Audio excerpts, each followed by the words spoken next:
Welcome to Reddit voiceover. For your daily dose of interesting, horrifying or downright crazy Reddit stories and IAMAs.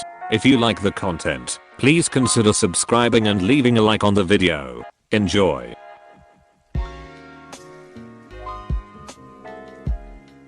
I'm homeless in a deadly pandemic. Ask me anything.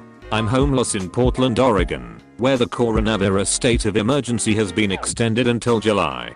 Feel free to ask me anything about homelessness in general, or how things are affected by coronavirus, like the average age of death for homeless people being 50 something, really, and the ways the outbreak is worsening that. Grocery stores selling out of food, leaving food pantries without donations, hang-ups in getting stimulus funds, and the mysterious bank account my stimulus money went to. Rising temperatures, with no indoor places to cool off, park fountains turned off, and people still stuck in winter clothes. A lack of options for charging phones, so people can't follow what services are available, or get coronavirus news. Keeping up with hygiene advice when so many facilities are closed. Shrinking options for homeless people to make money. How homeless people with physical and mental health problems are even more vulnerable. What I'm doing to help. What you can do to help. For background, I've been homeless for nearly a year due to health issues, but I've been working with doctors toward getting to a place health-wise where I could get and keep a job. Before the pandemic, I was getting excited and imagining getting a new apartment. Now I'm worried about how I'm going to survive an employment recession. I really want to get back on the path of getting a job, though. To keep busy, I've started taking photos of what I see during the coronavirus outbreak. You can see that at @myhomellessmeals on Facebook and on Twitter.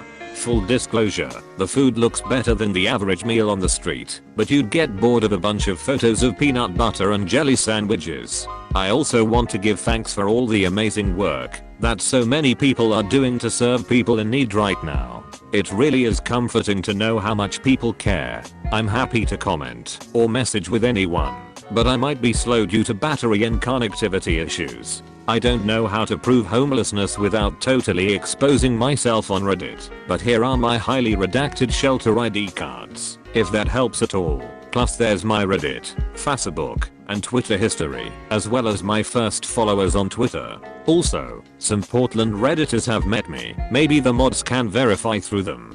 I know everyone's struggling right now in different ways. Stay safe, keep each other safe, and we'll get through this. When you're feeling down, remember the helpers. Friend. I live in Portland. I just moved and realized I have a fair amount of stuff I need to get rid of, from tools to blankets to mittens. I created a small donation bag that I was going to hand out. Would you like to meet up and take it? I also have a newer sleeping bag I can't imagine I'll use anytime soon. Lem know. Cheers. Thank you so much. I'll send you a message, and I'll definitely want to share things with others. I want to be more like the people who have helped me. I feel like I've grown as a person from homelessness, learning to be both more generous and more thankful for what I do have. I know when I get back on my feet, I'll be doing a lot more donating and volunteering. I tried volunteering at my local food bank at the start of the outbreak, because I heard food banks were short on volunteers, both because there was more demand, and because people were self-quarantining, especially older volunteers. But it turned out that they were having to reduce volunteer opportunities for social distancing. Then my own health started to deteriorate, so I had to put that off indefinitely. Have you always been in Portland? Did you leave elsewhere before? Do you want to leave? If so, where? I grew up in Portland, and I really like it here. I never thought seriously about leaving until the rents shot up due to the city becoming trendy. Now I'm considering maybe a smaller college town, or wherever the employment websites take me, once I get my health sorted out, and I'm ready to look for a full-time job again. Not pretending to know the family life, but are you able to shelter with parents or something? Maybe not ideal, but could provide some stability while you focus on your health. My parents passed away, unfortunately. Oh, I'm so very sorry. Apologies for bringing up a potentially sensitive topic. I sincerely wish you the best of luck with the health stuff. I was super glad to read you have such good healthcare options and a great attitude about it. Don't worry about it. Thank you. question: what's your age? What made you homeless? I'm in my late 20s and I lost my job because of secondary symptoms of a disease that basically left me with random cognitive difficulties that sometimes last all day, as well as extreme exhaustion, headaches, nausea, etc. A few months later I lost my apartment. Open bracket. Edit. But to be clear, I'm fine most days. I just can't reliably work until I can get these symptoms under control. Honest question. How do you get the symptoms under control while being homeless? I have Medicaid and live in a state that expanded it, so I very thankfully get medical care and prescriptions covered with no copays or deductibles. It's absolutely a huge lifesaver. What is the most needed item among your homeless community? What food would be the best to donate? Rice, canned goods, beef jerky? Who has been the most interesting person you've met during all this? 1 point: obviously money and housing. But if you're thinking of something you might possibly donate, a good thick pair of cushioned socks and a pair of comfortable shoes. 2.4 Giving to homeless people directly. Definitely not rice or anything that needs to be cooked. In fact, food is the most readily available charitable item, whether from SNAP, food stamps/U.S monetary food assistance, from food pantries, or from meal providers. But if you really wanted to get something shelf-stable, filling, popular, and relatively affordable, canned chili and canned peaches are usually crowd pleasers. Jerky is great, but also expensive for the amount you get. 3 point The most interesting person? I don't know if there's any one person, but there are some super volunteers out there who seem to somehow be dedicating their whole lives to helping. What was your most recent employment? I did graphic design and light coding for a mid-size local company. I've used those skills to do online gig work, but lately, there are a lot more people competing for gigs, and they can bid lower if they are from lower wage countries. Before my health became more of an issue, I applied to several places that were hiring during the pandemic, but I've only gotten automated messages. My health has deteriorated since the lockdown, though. Before all this started, I was working with a doctor toward getting to a place health-wise where I could get and keep a job. I was getting excited and imagining my new apartment. Now I'm worried about how I'm going to survive an employment recession. I really want to get back on the path of getting a job.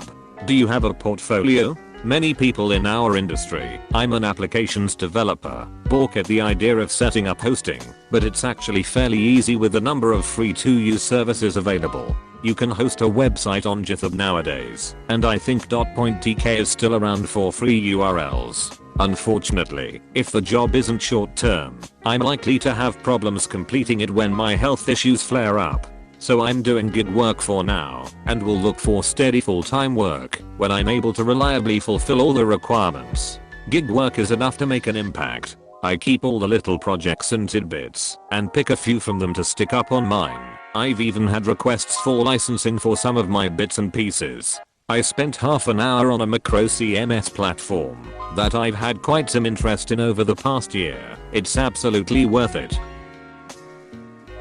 Are you involved with the rest of the homeless community? What are the typical demographics of people like you? Age range, gender, etc. Is there a general consensus of fear among the community, or do you feel there is at least enough outreach and advocacy to provide much needed resources to keep people comfortable for at least the time being?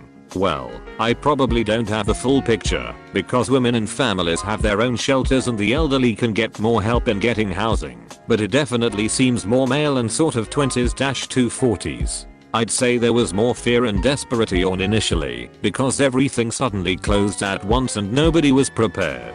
A big problem now is that people aren't connected to information in an environment where information is changing dramatically, since libraries, cafes, community centers, and other places to charge your phone and use the internet are closed. People can't call 211 for sources. They are getting third-hand rumors about coronavirus. They can't look up a list of symptoms or how to get tested. They've never seen a chart explaining what flattening the curve means. They can't read up on why this disease is different from the flu. They didn't see the CDC's advice to wear face coverings. but I hear lots of frustration that so much is closed and scaled back when they don't see anyone they know getting sick from it. Personally, I'm glad organizations are serving people outside now, which was definitely not my preference before the outbreak, especially in summer and winter months, and I wish there was more enforcement of social distancing and provisioning of / requiring masks. I'm surprised that no one has asked about this mysterious bank account that your stimulus check went in. What happened? So, I set up a direct deposit account to get the funds more quickly, but then when I checked the IA's website, it said it had been deposited into an account I don't recognize. The IA's isn't taking calls, but I wouldn't have the minutes or battery life to stay on hold with them even if they did. This is happening to other people, and according to news reports, what should happen is the payment should bounce, and then I should get a paper check. I really hope so. I was hoping to use that money to get a laptop that would help me out of homelessness. I could do online work with it and do things like create a PDF resume and do video interviews and even work from home, since that will probably be more common now. Hey op, you're in need of a laptop? Any specifications? I bet I could find a mid-2000s one in Portland someone would be willing to donate. Wow, thank you so much. I'll message you. I've been homeless before in Atlanta. It was hell in the summer and winter. What are the best and worst parts of being homeless in your opinion? The worst, searching through your tent in the middle of the night trying to find food that you know isn't there. Midnight cravings are terrible when you have no fridge and no pantry. The best, finding out how many amazing people are working tirelessly to help. That's such a comfort, and it keeps me going. Fuck, I hate the feeling of looking for something that you know isn't there, but I can't imagine it being food. Thanks for putting my problems into perspective, man. Take care. What does a typical day look like? Where do you poop? Where do you get water? Well, I'll say the city of Portland is very proud of its custom-made public restrooms, and they have their own Wikipedia page. They have a faucet on the outside where you could fill up a bottle, but there's plenty of water available with meals. As for a typical day, things aren't typical at all right now, but the biggest constant is going all over town and standing in lines for every daily activity. Except I'm going out a lot less than usual now. cc/u/Sasquatch. Thanks for watching, and don't forget to subscribe for more daily content. Reddit voiceover out.